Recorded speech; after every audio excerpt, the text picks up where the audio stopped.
welcome to another one of our gatherings. I felt that this particular date on which we meet would be a fitting moment to talk specifically about a topic that has not yet been addressed. Today, our conversation is about peace. That's right. As with all the concepts we've been exploring, we'll see that they are, in general, much more than we might initially think. As we'll see in relation to peace, it has very little to do with what we usually imagine. A concept often goes through a kind of broken telephone effect and becomes diluted over the course of history. At a certain point, what we hold in our hands is no longer a true concept, but rather a misunderstanding and idea riddled with misinterpretations and, as a result, filled with challenges when it comes to putting it into practice. Our purpose, our intention today is to work together to understand this idea of peace. Shall we begin? So let's start, as you know I always do, by talking about the origin of the word, its etymology. This time I went a bit further.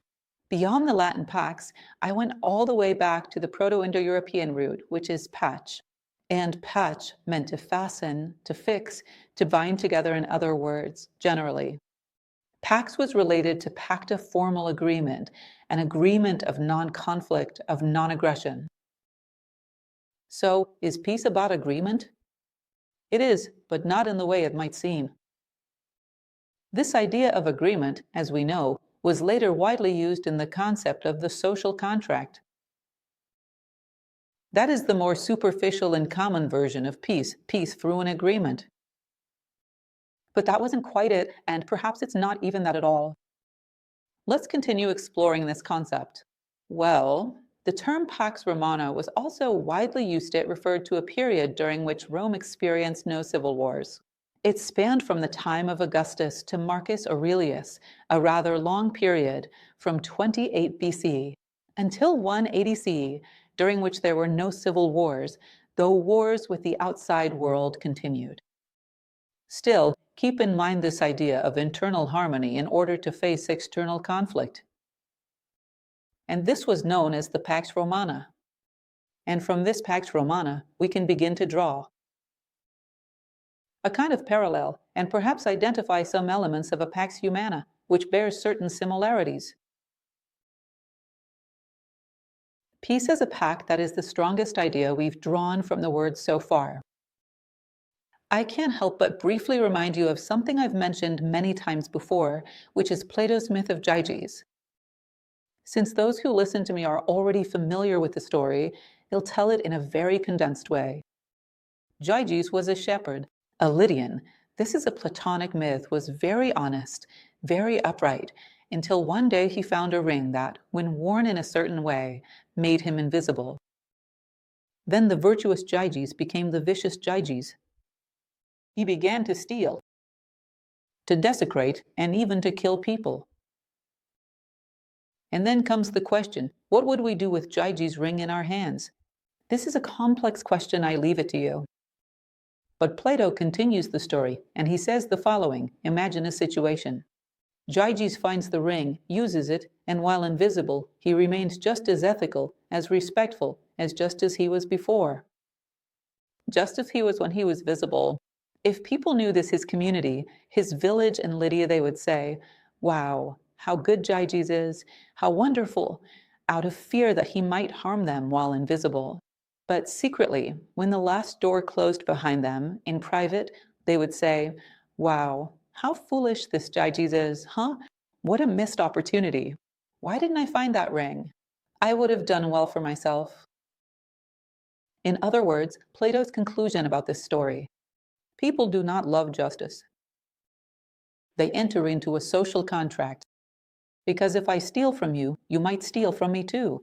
What if you're stronger? What if you're smarter and more skilled? I end up at a disadvantage. So, to avoid that risk, we make a pact. I don't steal from you, and you don't steal from me. And in this way, living together becomes tolerable, bearable. But if an exceptional situation arises, like a ring of Gyges, of course I'll do whatever I want, because that principle isn't deeply integrated within me. It's just a convention, just a pact. So, you might say the ring of Gyges doesn't exist. Yes, it does exist. At this very moment, your thoughts are a ring of Gyges. You believe that what you think won't have any practical consequences. That's a lie. Sooner or later, your thoughts will put pressure on life and create an impact. They will generate real events.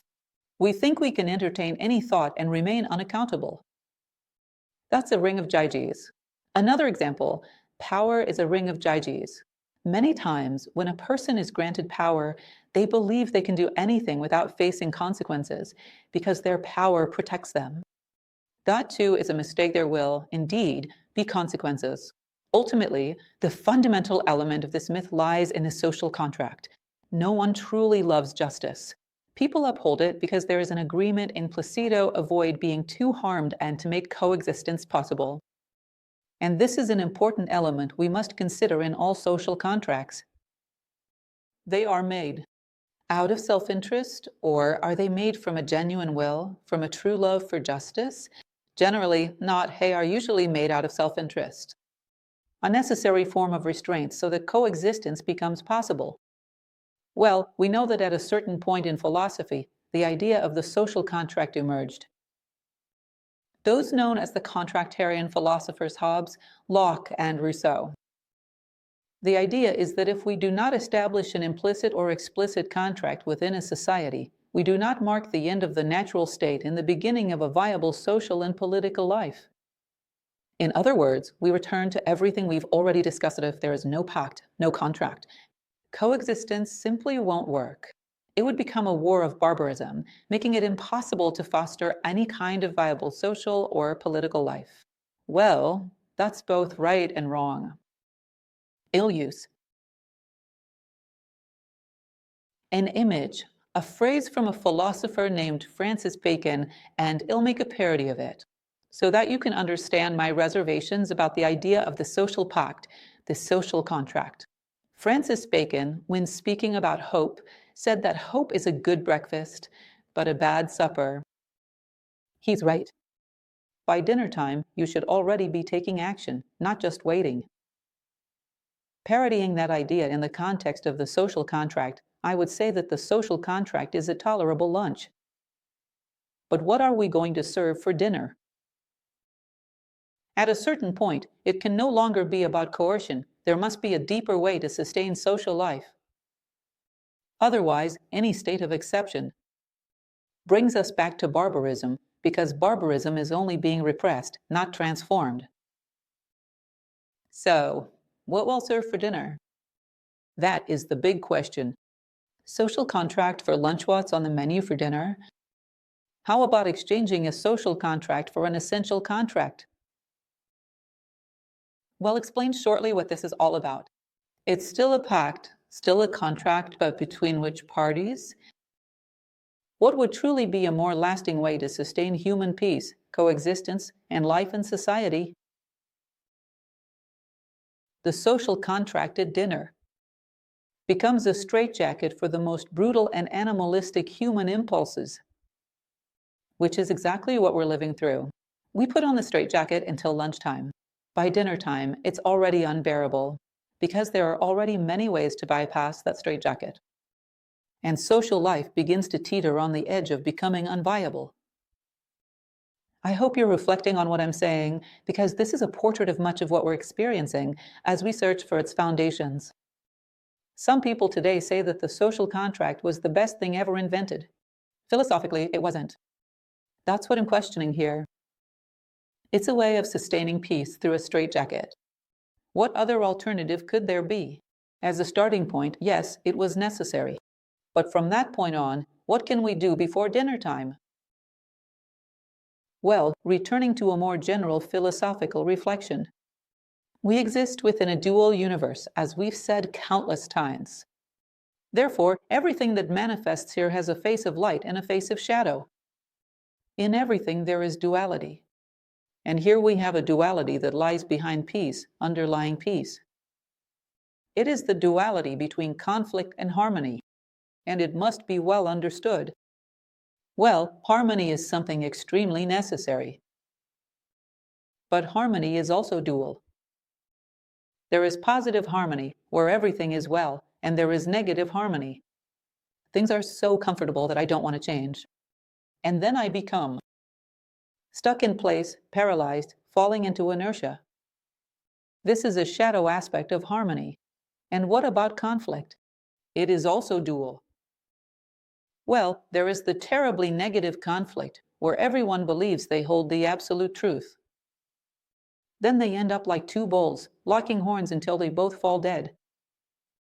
There is also positive conflict where you have a position, but you know you're not the sole holder of truth. The other person also has a position, and they know it too. Each is open to learning from the other, and both come out stronger. Thesis, antithesis, and synthesis.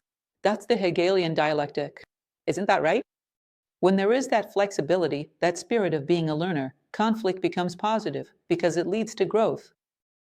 If you think about it, for example, the way I move around this room is only possible because of the friction between the sole of my shoe and the floor.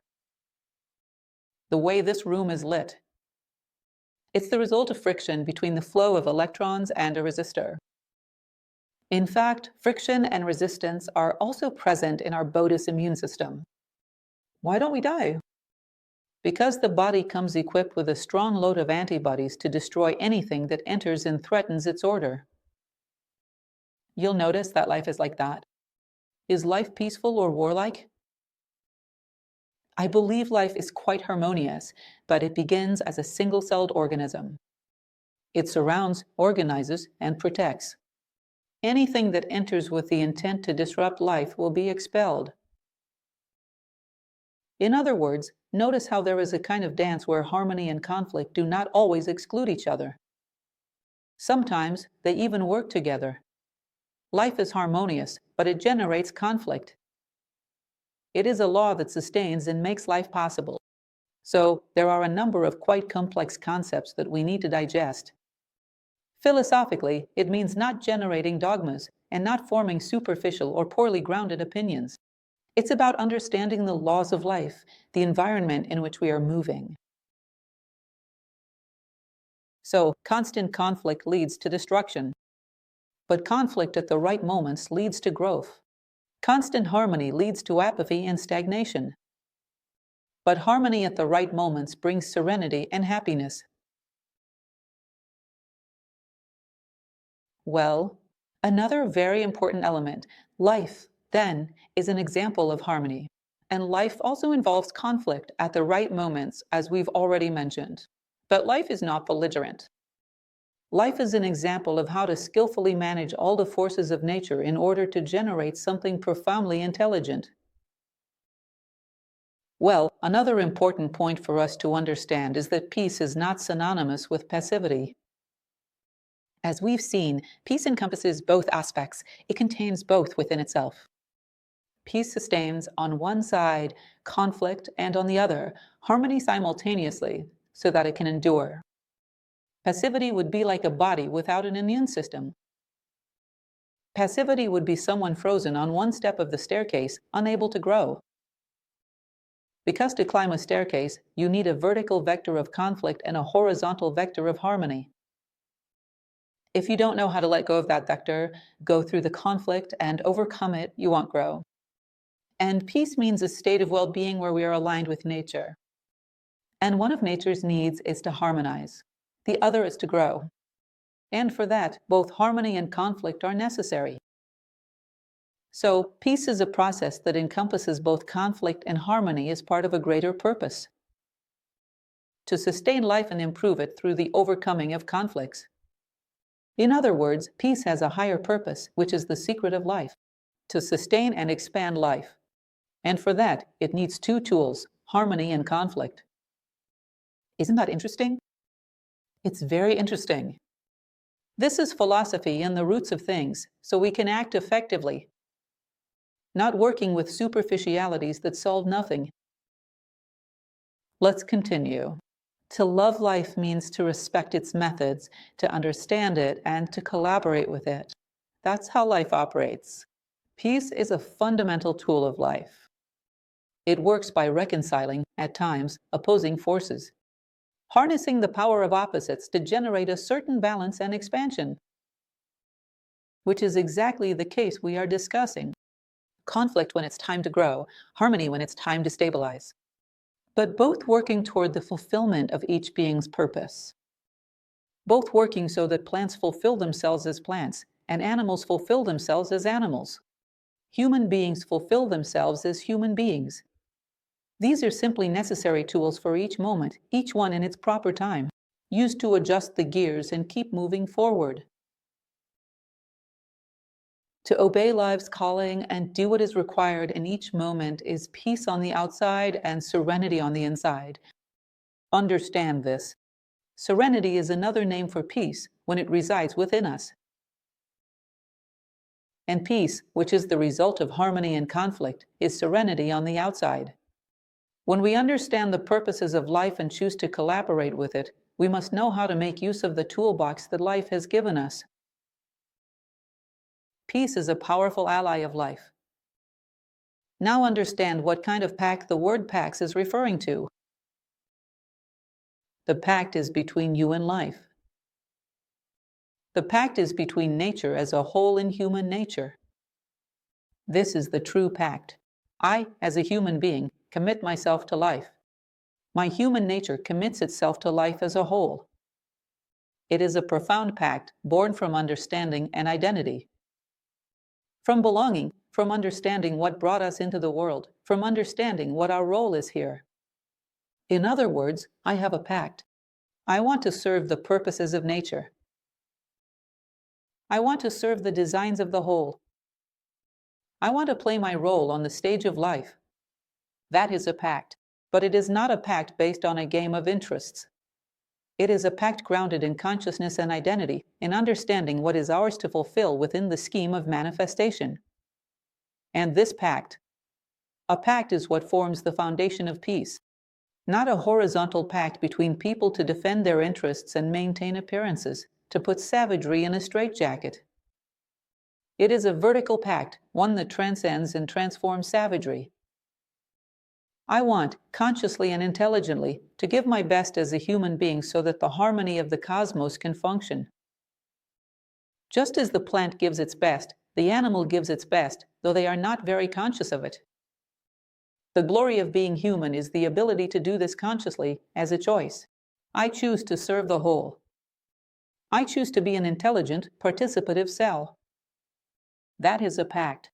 That is a pact that subdues and transforms brutality. It transforms you into a truly human being, and it is this pact that forms the foundation of peace. Isn't that curious and fascinating? That's why it is good and important to reflect, to philosophize, and to go to the roots of things, so that we can deeply live the concepts that surround us. Peace has nothing to do with passivity. It is active, and it works actively so that nature's purposes for us may be fulfilled. It is not repression, but realization. So we can speak of the Pax Romana and the Pax Humana. In other words, the inner balance. When you understand all these things and make a pact with life, with nature as a whole. This pact, signed by your awakened conscience, ensures that there will be no more civil wars within. You will enter a period of Pax Humana. And this Pax Humana, which is this serenity, this inner harmony, allows you to be at peace. Peace on the outside, no matter what adversities may come. A state of peace, serenity, and clarity that allows you to travel well through roads, whether they are smoothly paved or full of potholes. Whatever the circumstances may be, since everything I need is within me, I possess a state of fullness, stability, and harmony so profound that it radiates outward, with the ability to remain in control of myself, no matter the circumstances we go through. To be at peace, then, is to be well and grounded in both calm and turbulent moments. Precisely, a peaceful person is someone who, under no circumstance, allows their peace to be taken away. Well, but that is a distant ideal. Remember, ideals, even if distant, if we relate to them, they illuminate us where we are. Recall that old example I've given 1,000 times. If I choose not to relate to the sun, I live in darkness. If I choose to relate to the sun, I remain in the same place, but I open doors and windows, and the sun already begins to illuminate me where I am. An individual who is so solid that no circumstance can take away their principles or values, who may be physically harmed but never corrupted, that is the ideal. But we need to stay in contact with that ideal. Just being in contact with it already illuminates us where we are. Crises take nothing away from him. He remains whole, and quite the opposite. He uses the conditions of the path to refine his discernment, gaining more tools to face future challenges. In other words, the person who is at peace. No adversity can corrupt him. He emerges whole and grows through all difficulties. Peace versus happiness. This is another very interesting element for us to reflect on. What can bring us a lasting state of well-being as the backdrop of our lives? That is what happiness is. Happiness is not pleasure, it is not joy, which are fleeting experiences. They are passing emotions, like those in a movie where you cry and cry until, moments later, you're laughing out loud in the food court. Happiness is not that, it is a permanent state, like a constant backdrop to your life, similar to the background music an orchestra provides so that an aria can be performed by a singer. It is balanced, it is stable, it is beautiful, and it ensures that whatever you do in life will be well-grounded, with a strong chance of not shaking you because there is this foundation of happiness. Happiness is directly related to the peace you have achieved. When you're at peace with yourself, you reach a state of serenity that is true human happiness. Happiness is something that cannot depend on external things. Pleasure can, joy can. But happiness is something that can only depend on ourselves, otherwise we'll never truly have it. It's clear that this happiness comes from a deep encounter and alignment with the laws of nature. Metaphysically, it comes from a connection with God for those who believe in God. In other words, it's a harmony between the part and the whole, one that no circumstance can shake.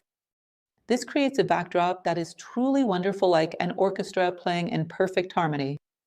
Whatever happens there tends to be beautified by this backdrop, no matter how dramatic it may be. It may be a very sorrowful moment, but the backdrop tends to justify it and bring beauty to it. Often, the emotional atmosphere, the deep pleasure, the explosion of joy, is also dual in nature.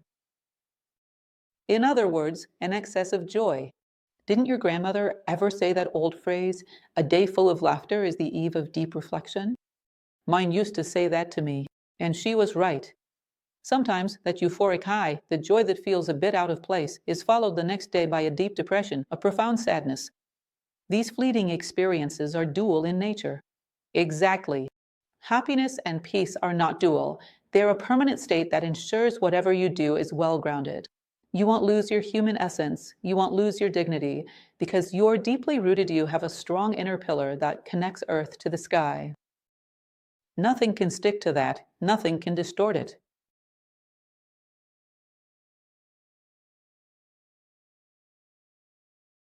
How can we live each day in such a way that everything we fear, even death, does not take away our peace, but instead finds us in peace? How do we live in a way that peace walks with us every single day? Whatever may come, even death itself will find me in peace.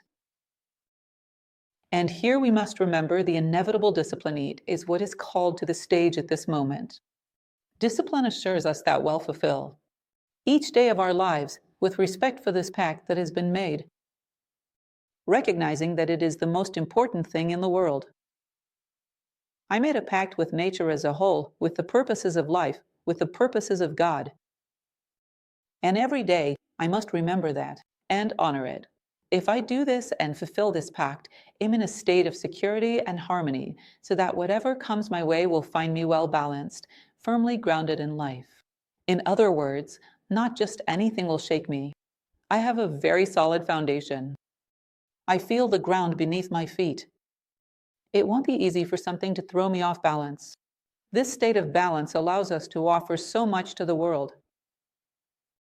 If we are unstable, we have very little to give to the world. I often say in many of my talks, perhaps some of you are already familiar with the example that a chair is a combination of balance, stability, and generosity. In other words, it stands balanced on the ground and offers a shell of comfort for the weary traveler to restore their energy. Someone who has balance can offer a great deal to the world. Therefore, this state of peace, along with the happiness it brings, places us in a position where we are ready for whatever comes our way. As long as there is a discipline to remember and renew this pact every single day. An Indian tradition once said, "The great pacts of our lives should be renewed every day." Did you know that? They even had a habit, at least within that tradition, of renewing even their marriages every day. At a certain moment, the couple would hold hands and reaffirm their bond. I think that's incredibly beautiful. It's not an excess of romanticism on my part, it's just truly beautiful. Pacts are eternal, but human memory, human consciousness at our level is so volatile it never ends. Therefore, reaffirming is a way of ensuring. Every day, reaffirm your pact with life in your memory. Sign again, Socratic, a new page of life. Not the contracts each page. I have to go there and reforge it. Socratic's page of today, to make sure you won't forget it. This gives you a lot of support. It's a fundamental discipline. Control, correction, daily discipline. In other words, every day, examine what might put at risk the fulfillment of that agreement, that contract. Smooth out the rough edges, bring awareness into your day, and ensure that each day you go to the limits of your capabilities. Do your best to honor that pact. I repeat that quote from Helena Blavatsky, which I love so much. Whoever does their best does all that can be expected of them. Neither heaven nor earth can expect more from a person than their very best at each step. Their best in every moment. And today's best will expand my capacity to do even better tomorrow. It will build my inner strength. It will cultivate the virtue of dedication. And it will ensure that this pact is fulfilled even better tomorrow, and better still the day after. So I must safeguard my awareness, my memory, and renew this pact every day, pushing myself to the limits of my abilities to fulfill it. This is discipline. This is rhythm. Remember that rhythm sustains life. The rhythm of our heart, the rhythm of our lungs, the peristaltic rhythm of the intestines. In other words, rhythm sustains the validity of things in the manifested world. So never forget and reaffirm every day the pact we have with life. Well, realize that through the daily practice of the stabilization of this peace, when the frictions become greater, they will demand an even deeper serenity. And if we practice and reaffirm it, we are building strength every day for something greater. Do not think that the great warriors in history were great simply because they trained only during the war. That doesn't exist. They were people who trained their strength and their fear throughout their entire lives to face hostile situations, to defend their civilization, their homeland. This parallel, even if one does not like war, is quite relevant to the battle we are waging against adversity.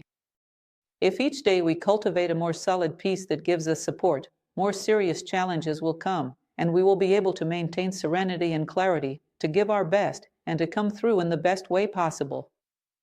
On the other side, we will emerge greater than we were before, benefiting ourselves and all those around us. In other words, we must work for today's peace and to ensure peace in the future. Adversities, in general, are proportionate to the size of the person. As we grow, they grow as well. Greater friction will demand greater serenity, as we've already mentioned. But nothing will take me away from myself. Can you imagine being able to say that to yourself in the mirror? In preparing, training hard, so that nothing can take me away from myself. Every day, reaffirming Him and what I serve. Nothing will take me away from myself. Perhaps they may take my physical life at some point, but not my dignity or my honor. Know that, inevitably, something will take our physical life at some point. But we must not allow, before that happens, for our metaphysical life to be stolen. For our character to be corrupted, our dignity taken from us, our peace and our happiness stripped away.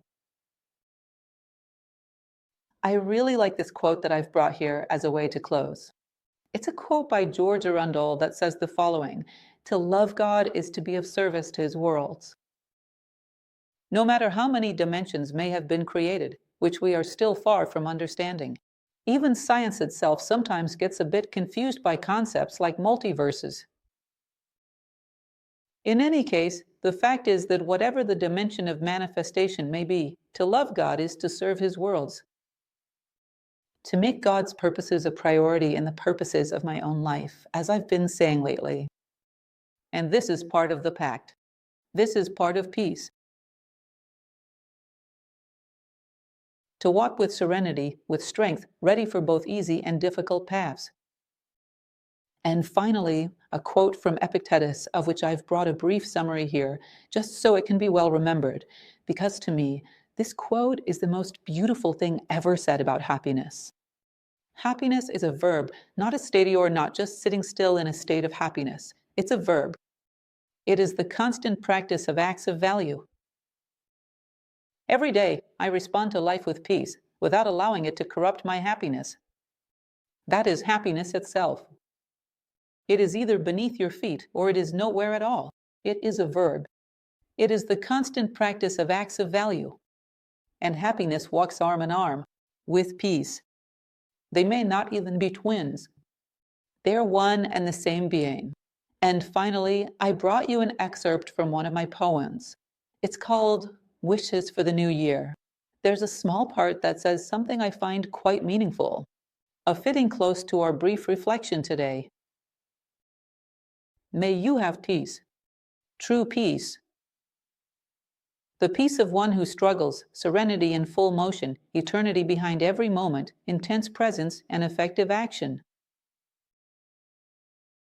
That is what I wish for you as a closing to this work of ours, that peace, human peace, be with you. A warm embrace to you all.